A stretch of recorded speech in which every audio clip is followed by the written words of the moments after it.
Betrayed the flock? That doesn't sound right. That would imply I was ever working with them in the first place. Alright, let's see what's going on here. Oh, I see. Okay, so Dursis is trying to leave the battlefield, and that's where he's headed.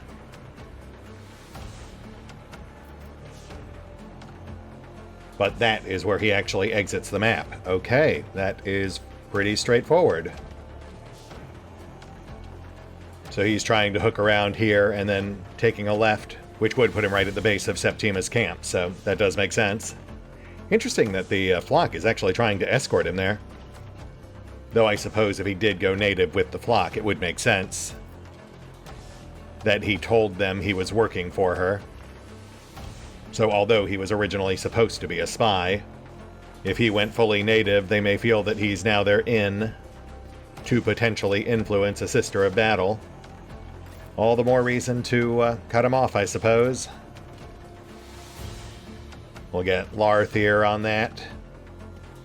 He'll move in with his dual blades. Have the rest of our guys move in on the sides and on the rear.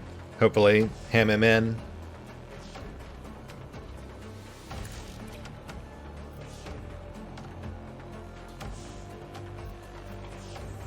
Oh, interesting. We can also raise and lower these two specific pieces of cover, though I'm not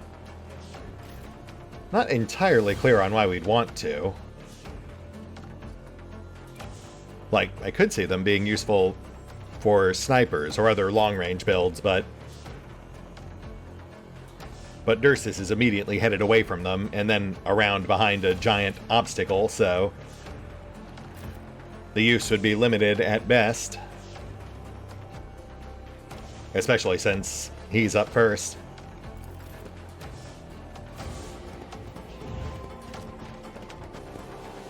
Right, see, he's immediately placed himself out of line of sight of that potential sniper perch. Oh my, and they are mulching right through those defenders. Yeah, we're gonna have to move quick. Especially since he seems to be some sort of super officer.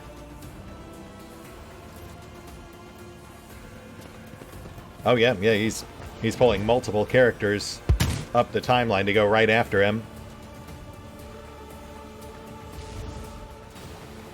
That is problematic, though I do find it interesting that he's hemorrhaging morale. I'm not exactly sure why. Every time his allies hit someone, he loses multiple points. Which will make it easy to demoralize him. I mean, if we can just get our noble close enough, we can demoralize him, immediately push him to -10. Assuming he doesn't hit that on his own. Interesting, interesting. I do like the whole concept behind the morale mechanic. It just feels a bit too nebulous at times.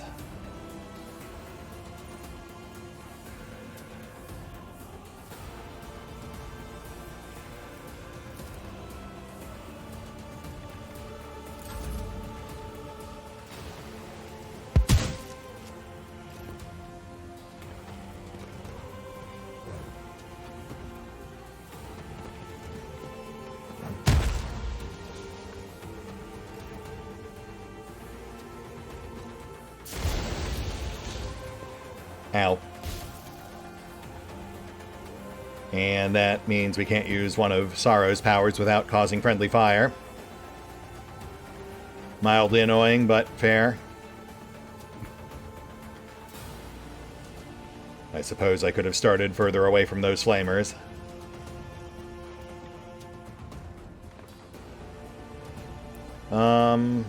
Shoot.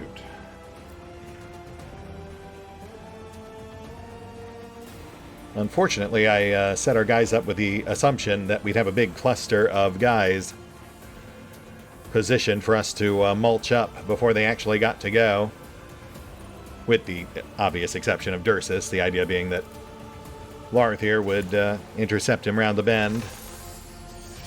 I did not realize he was immediately going to pull multiple people up with him.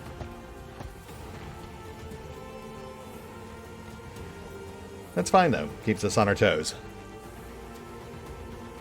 We'll get Cog right up behind them, try to squish them between Cog and Lar.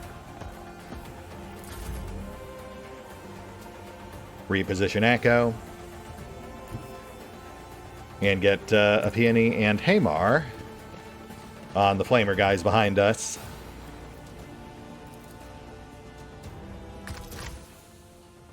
Ooh, those are not good hit chances. But we'll take it. Our new plan is to demoralize Dursus as soon as Echo's close enough.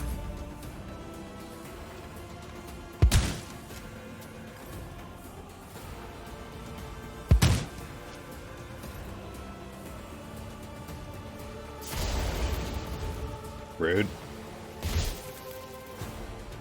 Haymar. Tired of taking fire, so rat-a-tat, tit for tat.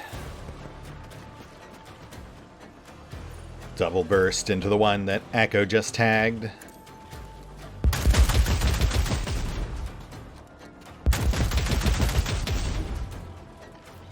Okay, again, that could have been better, but we'll take it. The leg wound will slow him down. Larthier moves to intercept. Lays down some fire of his own.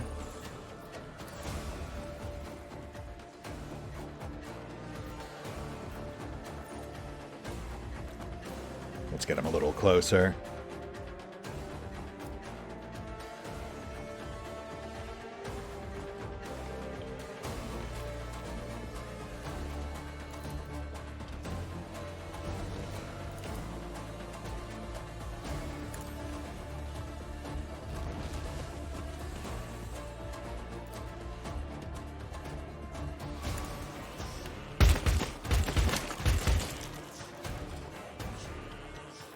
Yeah, alright. I was really expecting more, but at least he got a few solid hits in.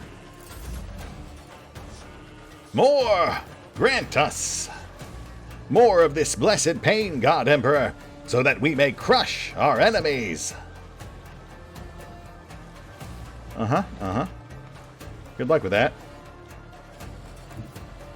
And Peony up next. Let's lay down yet more fire. Actually, let's go Shoddy.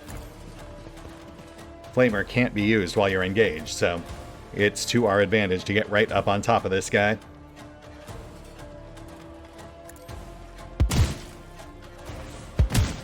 Nice. Except for the part where I accidentally clipped Cog twice. Sorry.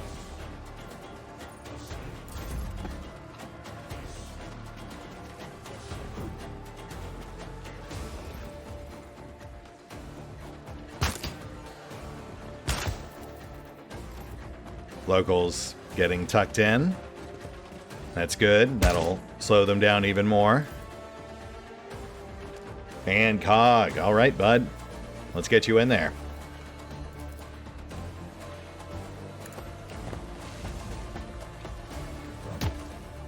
Torso injury. Patch armor. Smash. Armor sundered. And hold.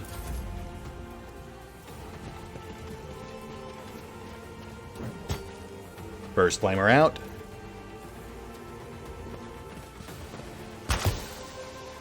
Hammerer injured.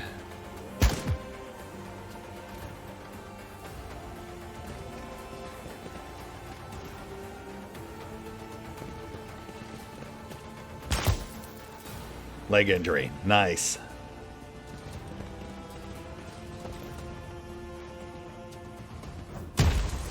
Ooh. Okay. It's actually not an awful trade-off, but yeah, that sniper is on his way out.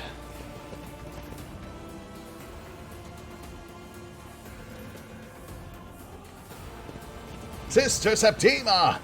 On flying feet, I come to you! Cover me! Alright, Larthier. Good luck.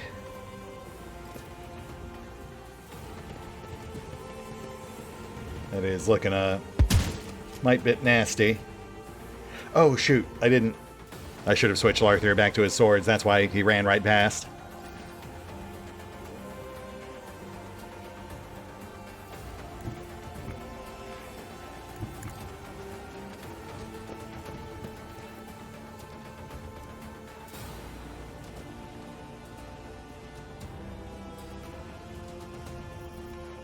Fire for effect.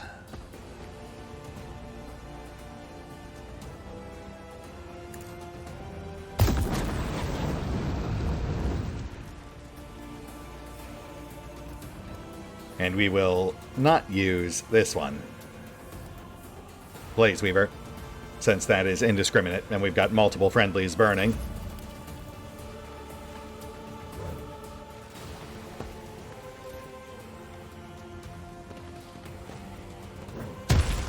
Ugh. Sorry, man. Echo on deck. Let's shut this guy down.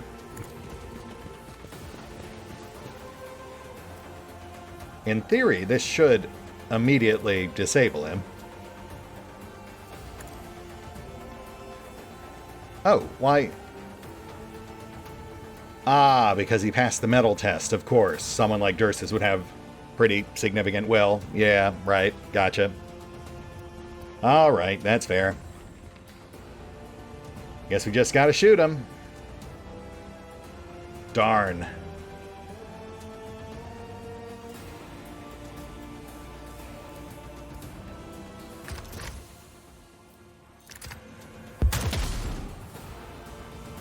Yeah, I wanted to go for a leg shot on that, but we just could not risk missing.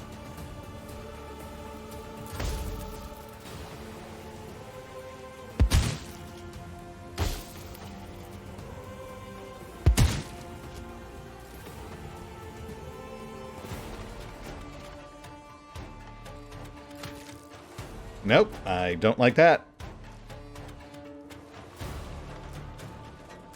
But I also don't have any way to bring the big gun to bear without mulching friendlies, so I guess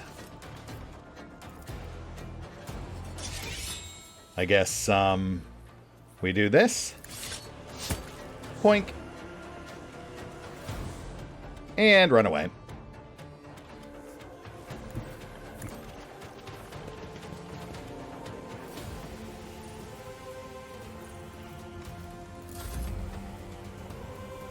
Larthier up. Let's get him back on the blades. Actually, block this time. And this time we will go for leg shots.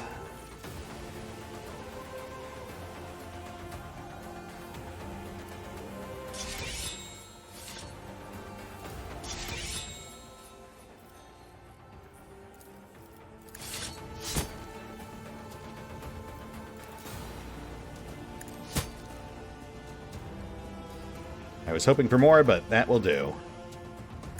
Even if he resists, we'll have him demoralized before he hits that exit. Ow. Position, heal thyself, is what I'd say if you could actually do that. But since you can't, let's do some harm.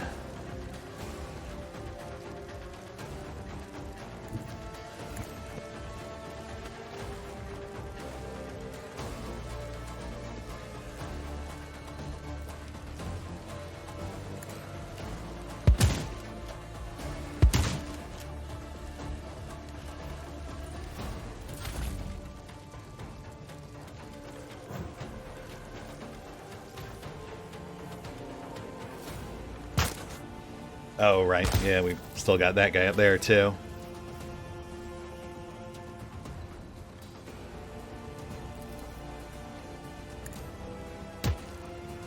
Excuse me.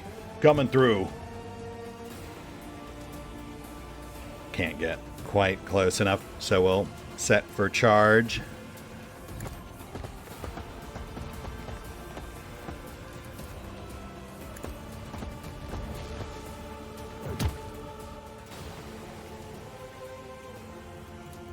Here we go. Okay, I think we've got this. Echo will demoralize Dursus on his next go. Then it's just a matter of cleanup. I do like the added element of verticality. Plus the new objective-driven battles. It does help mix things up.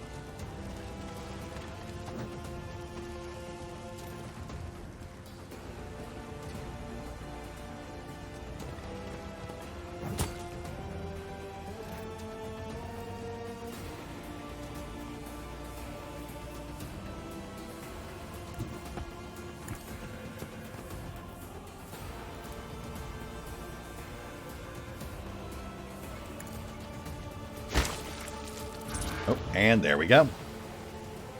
Oh, interesting.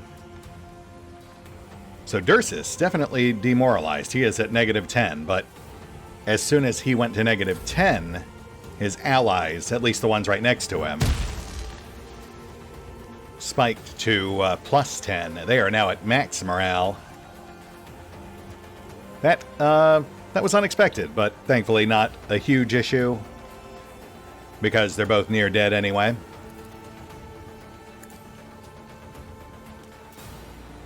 Oh, weird. Okay, well, I just reset him from -10 to -1. That was not my intention. Yeah, this feels like a good time to remind folks that this is, in fact, just an unfinished alpha. Things might still be a bit janky here and there. It's fine, it's fine. We'll kill him if we gotta. Let's clear his friends first, see if the fight ends.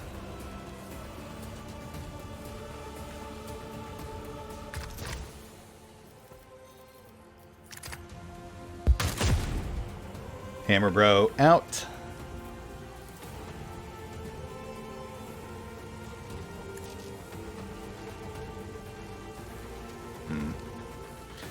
Too far to toss around commands.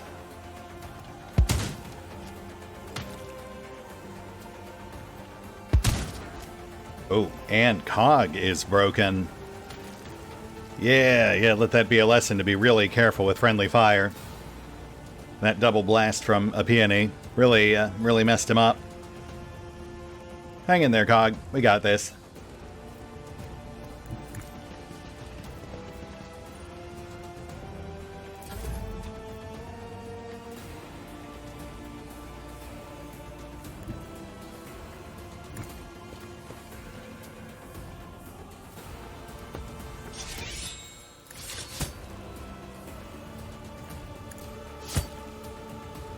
Escorts out. But we do still have Flamer 2.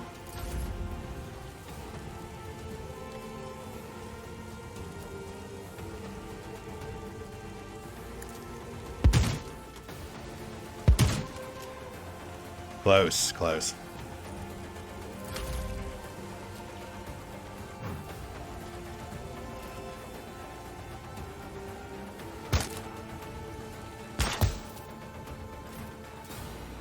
And that'll do it, which does unfortunately confirm we've got to go for the kill. I mean, we could cycle around again and try to demoralize, but I think we'll just wrap this up. Also, Cog can still do stuff. I kind of thought he was out of the fight. But apparently he's just really debuffed.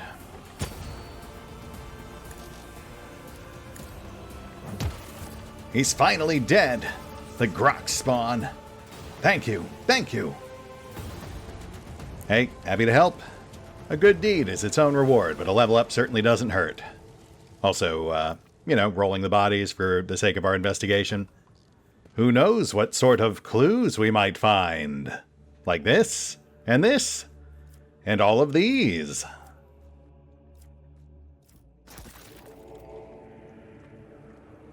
I mean, to be fair, what's our alternative? Leaving them out here for these guys? They're already alarmingly well armed as it is.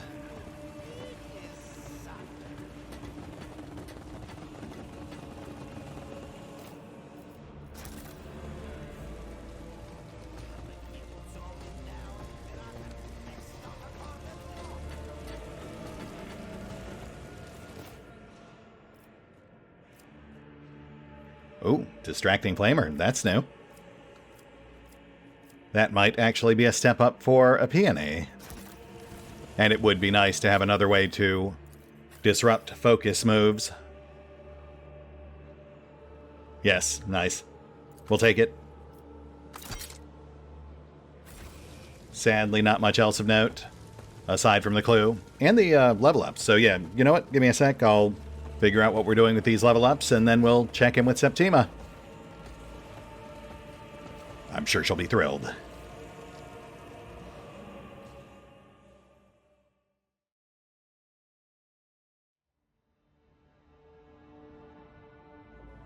And we're back. All right, let's run through this. And for those who have played Rogue Trader, it's very similar to how it worked over there as well. Each level up, you get a different assortment of incremental increases. In this case, one new ability and one new talent. And I'm mostly going to try to keep this pretty simple. We're just going to focus on shoring up areas we saw weakness in with our latest fight. For example, we had issues with morale on Cog and range on Akko's officer abilities. So we'll go ahead and grab Voice of Command, which will help us out with both. And then, just in case that is somehow not enough, we will also take Commanding Voice. Though we do have several other potentially interesting options that I'm certainly considering for future level ups. I have heard the current alpha lets you gain about 3 or 4, depending on how thorough you are. For Larthier, we start off with a choice of Psychic Power.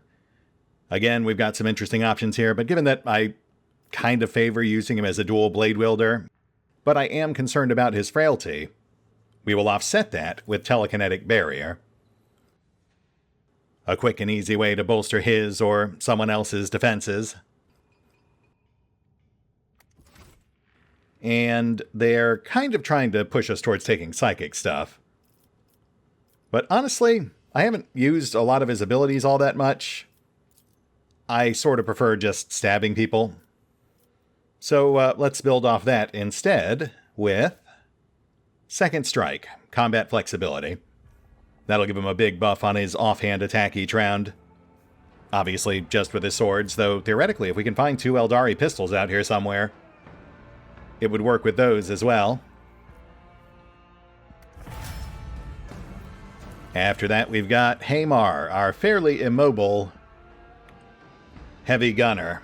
And given that mobility does seem to be one of his most prominent issues, you know, while these other 2 are certainly tempting, I think we got to go with Dash.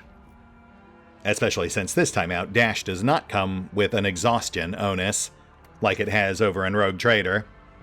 You can use it every round. But for his talent, we will stay squarely focused on offense, with, I think, Burst Fire Overdrive, a full 25% boost to the firing rate on his heavy gun. After that, a PNA. She also gets the same selection of abilities, and in her case, although Dash or maybe Exploit might be useful, given that she's rocking that shoddy and is also more of an agility build than Haymar is, I think we'll go Revel in Slaughter. Her current agility bonus is 5, so that would be plus 30% more range damage to enemies within 2 spaces of her. That'll really crank up that point-blank shotgun blast. And then as for talents, I will say my initial impulse was to go for her special melee talent. But ultimately, given that we've run into a couple of cases here where I've wanted to use her abilities on herself, but she has not been able to, I think we've got to go self-surgery. So now she really can heal thyself, plus Dose yourself up with combat drugs, also with an AP discount. And Sorrow. Once again, we find ourselves choosing a new psychic power. We went defense with Arthur, so we'll go offense this time out. And grab Molten Beam, a straight line-based pyro attack. That'll give us a slightly more precise option for once our allies and enemies are all mixed together. We can slice straight through the fight and make sure we're only hitting adversaries. After that, they're really kind of trying to push us to bolster his psychic stuff. Which honestly, like, all of these feel pretty fiddly to me. A lot of gambling on the Veil mechanic. So instead, I think, given that he is our primary lore character, and this is an investigation game, you know, I think we'll go with Whispers of the Immaterium instead. That'll give him a stacking series of skill bonuses on all lore skills as we upgrade them over time. Pretty minor right now. I think it'll just amount to a +5 in Warp and Xenos lore. But it's certainly a start. And Cog, our tanky warrior, who has an option of 3 offensive moves, and 1 slightly more utilitarian one. I will say Slash would be kind of tempting, except he's not an agility-based character. He's like the opposite.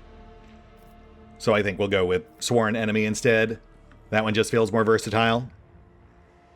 At least against one foe at a time. Though, to also further bolster his tankiness, we'll go ahead and grab Heavy Armor Indestructible Shell. Though again, plenty of good options there. Lots of stuff to consider for future level ups. And that's it for our first level up. Now let's get back to investigating. We do need to check in with Septima, but before we do that, let's go ahead and sneak a peek at Dursus's notes. Ledger of Undertakings and Sundry Observations. An array of differing pieces of paper have been compiled into this approximation of a book. Small and illegible handwriting fills the pages with monstrous, unwieldy sentences. Only by some miracle do you manage to parse some useful passages. By his order, I came to a settlement of hermits, disgusting in appearance and repulsive in odor, in which I bore witness to blasphemous admiration of Sibelius the Infallible, spewing from the mouth of an old woman whom everyone calls Rotten Fish. Was beaten and subjected to ridicule solely for my ardent belief in repentance before his eyes, and for the word of Confessor Ursimus. The faithless bandit, who calls himself Stonehead, has nurtured his black soul under the shelter of the vile Baron, and dares to refuse to speak to me and confess to me. He is, as his associates say, suspiciously knowledgeable in the writings of Sibelius. Oh, interesting. So he was really kind of more investigating Sibelius the Infallible than he was Ursimus or the Baron. They were just kind of side players in whatever he was up to. Is that... Did Sister Septima say anything about looking into Saint Sibelius? I honestly don't recall that.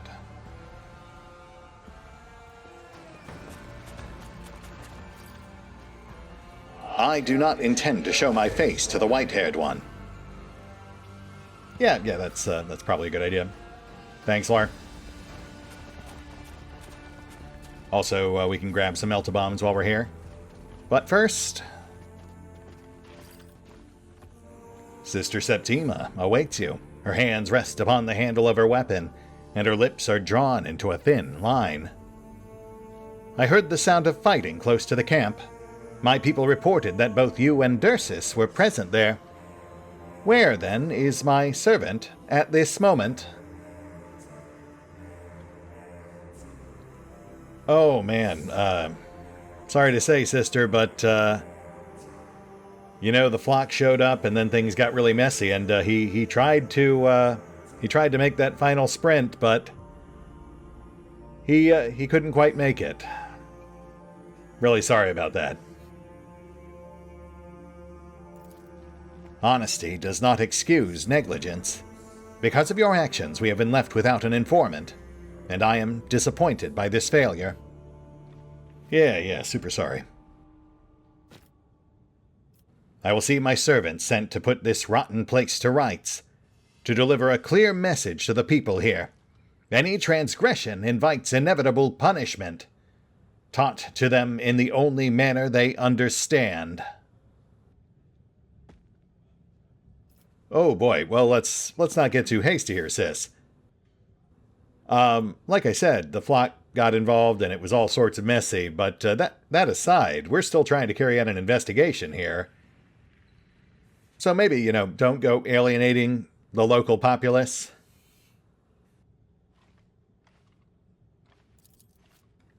She lowers her eyes in thoughtful silence. When she meets your face once more, serenity swells in her eyes. There is truth in what you say, Acolyte. Let us leave the examination of this festering sore for another time. Yes, let's. Since Dursus is dead, we can rely only upon his written testimony.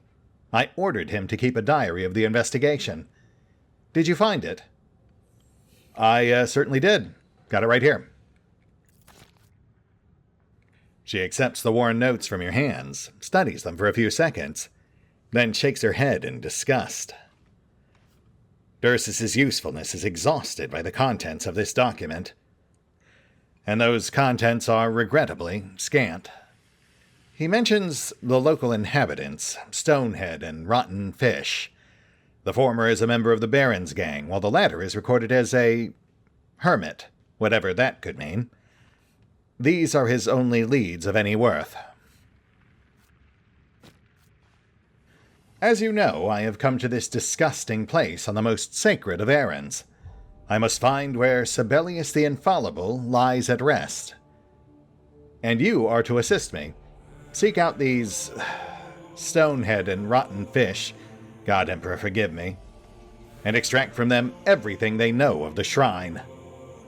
Abandon all mercy. This mission is more important than lowly heretics, whose very existence is a mistake. I take it they remain alive. The last surge did not claim them, we can be sure, and there remains time before another arrives. Okay, yeah, I can do that. I mean, based on our prior encounter with her, Rotten Fish is certainly not averse to sharing details about her faith. Also, we'll go ahead and grab some melt-a-bombs while we're here. I would actually like to go through everything she and the tech priest ever yonder have to offer. We've got enough trade goods at this point, I think we could afford something nice, but I'll do that between episodes since it's basically a time sink. Poring over all the items, deciding what's actually worth burning our cents on. But for now, we push on.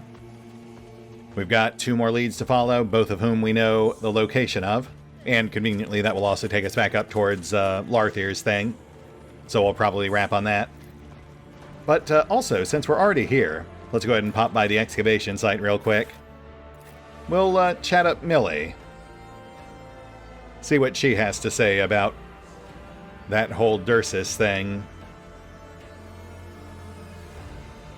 Also, I really feel like this is the first we're hearing about Sister Septima's mission here being to find the tomb of Sibelius. But, to be fair, we are playing a fairly limited slice of the overall campaign. It's entirely possible that our own superior told us what she was here for before the events of the Alpha. Do you have anything to report? I have no time for idle exchanges. The Inquisitor turns her gaze on Cog. An Ogren with enhanced intelligence. You don't come across too many of those outside the Astra Militarum. Interesting escort you have. Yeah, we'll chat about that in just a second. It's a whole thing, but Inquisitor, I was just escorting one of Sister Septima's agents to her when we were ambushed by local rabble who were apparently armed by folks who looked a lot like me. So I have to ask, you wouldn't happen to know anything about that? You or your two associates over there? Millicentilia gives you a reserved smile. You must be confused. I would never cross an honorable sister tasked with providing counsel to the Tyrantine Cabal. That would be ill-considered of me. Wouldn't you agree? A peony touches your elbow and pointedly shakes her head, urging you to drop the subject. Alright, well, you know, I am an investigator. I had to ask. I'm glad you put my mind at ease. Clearly I was just chasing shadows. As for my friend Cog here, he was part of the local unit of Fusiliers assigned to this sector. Unfortunately, they've been completely wiped out, so I've requisitioned his service for the time being. Though, if you're, I suppose, interested in taking him for yourself? The Inquisitor looks at you accusingly. You want me to see to all the formalities on your behalf? Disabuse yourself of that notion, Acolyte. If you wish to make use of an Ogren, you can handle the arrangements with the Administratum in your own personal time. Oh, gosh darn. Alright, well, you know, I guess I'll do that. Come on, Cog. I guess you're stuck with me for the time being. That said, let's pop back over to Lowtown. And it looks like we need to chat with Cowby and then Rotten Fish.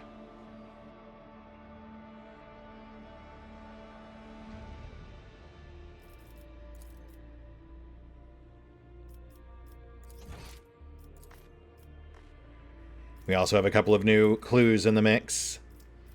Both related to Dursus, it looks like. Dursus and his notes. The inhabitants of Marisportum despise Dursus for his lust for brutal torture. I feel like that's supported by more than just the word of the locals, but that's fine. He's dead now, doesn't really matter. Though I suppose it might have been nice to find something definitive. And Dursus's notes. Reports left on the preacher's body that he never submitted to Sister Septima. Addendum on entry for Flock. The Flock has a secret sanctuary to which only the most enlightened followers are permitted access. Oh, really? I did not pick up on that at all. Huh. Sadly, we've already turned it over to her, so we can't reread it, but sure, I guess I'll take your word on that. I wonder if that was the serial killer's lair we found right past the divers. There were a number of dead flock in there, but that might have just been a coincidence, I suppose. Since, of course, they're part of the local populace, so the serial killer might have just snatched them up as targets of opportunity.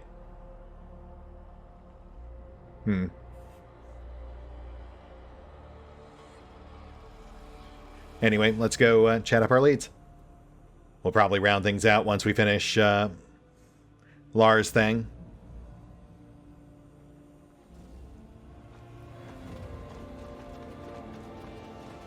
Cowby? The woman stops polishing the suit and nods briefly, looking up at you. I thought you already found out everything you wanted to know. Do you need something else? I do. I was actually kind of hoping I could ask you about Sibelius, but I was told there's a local named Rotten Fish. Cowby sighs. Has she been bothering folk again? She doesn't mean any harm, she's just old and sick. She lives with the other hermits on an island further out to sea. She's the only chatty one, so you won't miss her. Okay. Very basic info, but at least she didn't drop any giant narrative bombs on us there about her being dangerous or a cultist or something. Fish? May the God Emperor bless you, Honorable Master. How can Rotten Fish help you? Well, Miss Fish, it turns out I'm here looking for Sibelius's tomb, apparently. Given our conversation earlier, you seem to be fairly knowledgeable about the subject, so I thought I might ask you. Her dry hands rise solemnly in the sign of the Aquila. She bows her head and recites a litany. Protects. But how could she know? Rotten Fish knows he lived here and was buried somewhere around here. But any fish in the sea can tell you that. And if she did know where his grave was, she'd have told everyone by now. So they'd all praise him. If anyone could know where the tomb of St. Sibelius is, it would be Confessor Ursimus. He's a learned man. He even knows how to read and write. Rotten Fish turns her head toward the swamps. Fish's Nan, may the memory of her live forever, used to say there was another way around somewhere. She sought that sacred place too, wandering through the swamps. Spent her whole life looking, and in the end she died with a heavy heart. It was she who brought the faith to Rotten Fish. At night she would recite the verse about Sibelius the Infallible, our blessed guardian. And so our words of praise to silent grief gave way. Our holy saint now abides in eternal life. Interesting. Would you mind repeating the entire verse? I'd love to have it on record. She leans forward. Her eyes shine with excitement, and the stench seems to grow even stronger. Sure. Rotten Fish will tell you. Listen. O soldier infallible, Sibelius saint, the archenemy crushing with your sure hand, protecting humanity from inhuman taint, the equal of war machines across the land. All banners and Aquilas were his to claim. Incorrupt in our memory, he will not fade, for he dethroned a tyrant to rule this domain. But to our anguish unending, he was betrayed. Sibelius the Good became a traitor's prey, his flesh our hopes rent asunder by villain's knife, and so our words of praise to silent grief gave way. Our holy saint now abides in eternal life. Interesting. Okay, well they actually gave us a full copy of the whole psalm, so clearly that'll be important later. But then beyond that, she also mentioned the tomb is likely in the swamp, and also that Ursimus might be the only person who knows where it is. Which, given that we just got a separate clue indicating that Ursimus, or the flock, likely have a hidden sanctuary somewhere, could very much imply that Ursimus is, in fact, operating out of the tomb of Sibelius. Which might also be part of why he apparently disavowed Sibelius, at least according to one of our other clues, though we've yet to fully confirm that. Honestly, I don't think he even really brought up Sibelius when we talked to him, though he might now. We'll swing by him again when we go up there to chat with Stonehead and blow up his back fence.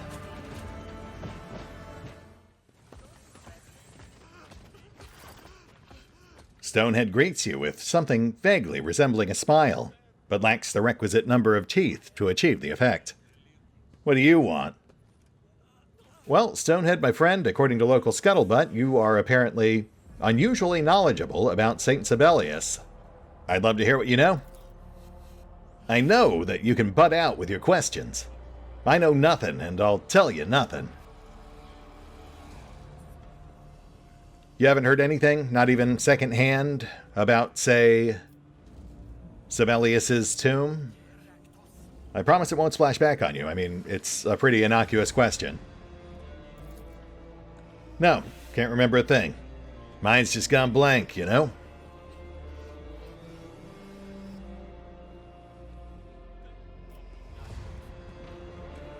Wow, you know, that's kind of a funny coincidence, because, on my way over here, I was asking myself why I didn't just kill you the first time we met. And you know what? I'm drawing a blank too. How about you? Can you think of any reasons I haven't killed you yet? For a while, Stonehead stares at you grimly, clenching his jaw, but the expression on your face makes it clear that you are not joking. I have no idea where the shrine is. The only thing I know is that my great-grandfather used to pray in the swamp. He said the God Emperor could be heard better there. That's all I know. I swear. Okay, so we actually got two things out of that. One, once again, the shrine sounds like it's out in the swamp, the tomb. But also that he could hear the God Emperor better out there. Considering that Ursimus has told us that he's listening to the voice of the Emperor. That would also imply that he has in fact found the tomb. But since we strongly suspect that Ursimus isn't actually hearing the voice of the God Emperor, that might also kind of bring into question what kind of man Sibelius was. Though, unfortunately, we don't seem to have an option to actually ask him about it, or about Dursis. Though we can't ask him about the crates. Confessor Ursimus, we found some peculiar military crates next to your church. Care to explain? These containers have been ours for many years, brother. The Ministorum gave them to us along with supplies. We chose not to throw away such useful vessels and kept the remnants of our rations in them. Walk through the town, you will find many in every corner. Yeah, that's fair. Honestly, I have a lot of doubts about you, but that's certainly not one of them. They do seem somewhat commonplace around Merisportum. And I think I'd already predicted that that was likely a red herring anyway. Which, I guess, means we're done with Ursimus, at least for now. Our only other options are to denounce him or join him, neither of which we're ready to do. So I guess we'll just do this. Check out Larthir's thing and then call it there. Right on the cusp of going up to meet the Baron, our final key player in Merisportum. And then from there, into the swamp. Which does seem to be where everything is currently kind of pointing us.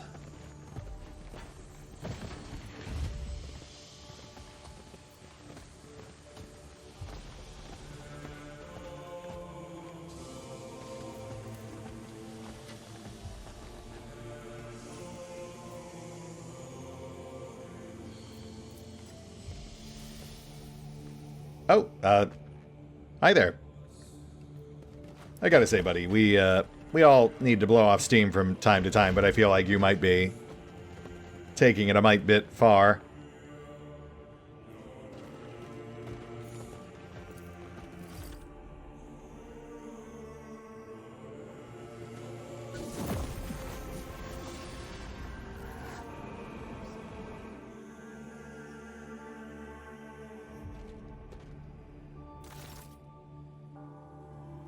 Larthir twitches his hand as if shaking off drops of water. Are you imagining it, or are the Xenos' slender fingers trembling? Lar, you alright there? You look a bit shaky. Residual sensations. Sometimes the Empyrean affects the bodily senses and makes one feel something that is not there. Uh-huh. And how about that song? How'd that go? Anything noteworthy? Larthir shakes his head. The modulations beyond the veil, the call of the Empyrean, endlessly reflected in the confines of one's own awareness. I cannot explain it to you any better, small creature. Okay, well hold on, that's...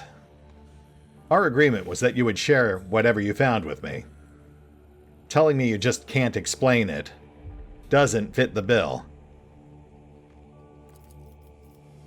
Your language, which we use to communicate, is too primitive to convey so complex a spectrum of meanings. And since language shapes the mind, your mind lacks the capacity to comprehend what I might try to convey to you. Larthir, I gotta say, buddy, you are lucky I am the understanding sort, a rarity amongst my kind, inquisitorial or otherwise. Because most folks would consider that an insult. Perhaps. Or perhaps you are interpreting my statement of fact as injuries to your own vanity. The Aeldari makes a conciliatory gesture with his hand. And that will do for questions. Oh, well, I hate to break it to you, Lar, but I do have one more. We done here? Larthier takes a deep breath and looks around. It is time to return to the place where we first spoke, the excavation site. That is where I will perform the final ritual and find my answers. All right, well, we'll get around to it. I'll pencil it into my schedule somewhere. You know, I am in the middle of an investigation. I've got other things to focus on at the moment. I mean, maybe if someone could have explained to me how important this is, I might have prioritized it, but I guess they just lacked the capacity. Oh, okay. Well, he took that pretty easy. I really thought he'd protest, but fair enough. I mean, obviously it is something we're going to do, but we're coming up on the end of the episode. I don't want to commit to another potentially extended segment. And I do also kind of want to prioritize meeting the Baron over dealing with whatever Larthier's got going on. Though we will do his thing before we hit the swamp. And let's get one last gander at our corkboard. Ah, just the one. So that's going to be our Feiseline. Yeah. And we already pretty much established that's just a red herring. Really, at this point, I feel like... Well... No, I was going to say the most likely culprit is either the Baron or the Kroot, but given the level of infighting we're seeing here, it could also end up being someone like Sister Septima or the Ferals. But I think that's something we won't know for certain until we actually find some Feiseline, not just random empty crates. That said, we'll hit the pause button for now. I will take care of the usual off-screen bookkeeping, and we will pick up here next time as we take a better look at this barren landscape. See you then.